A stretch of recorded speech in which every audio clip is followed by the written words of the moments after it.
ang maduming bakuran ni Toby Chanko.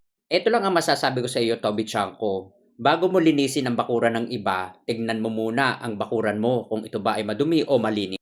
Napakaingay mo sa social media pero tahimik ka sa mga palpak na project sa nasasakupan mo. Yes, sa mismong bakuran mo. Hindi dahil kulang sa pondo, hindi dahil walang pondo. Siksik liglig at umaapaw sa pondo, pero ang resulta, bokya. Huwag tayong paloko sa drama. Balikan natin ang resibo ng pondo sa nabota.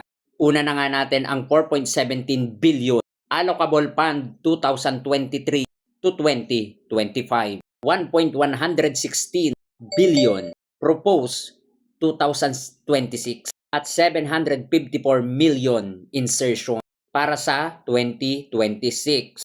Pinakamalaki ito sa buong NCR. Kung pondo lang ang solusyon, dapat wala nang baha dyan sa nabotas. Pero bakit baha pa rin? May pondo pero walang direksyon? Aray mo. Ngayon, paano ka papaniwalaan? Na sinasalo mo yung problema ng iba pero yung sarili mong problema hindi mo masolusyonan? Hindi ko pa nakakalimutan yung nag-PM sa akin.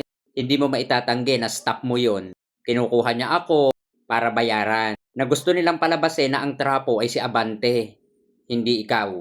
Baka sabihin nyo naninira ako. Baka gusto nyong ipakita ko pa sa inyo ang resibo, screenshot, pati yung number. Kaya pwede natin siyang pangalanan anytime. Uulitin ko lang ha, Toby Chanko.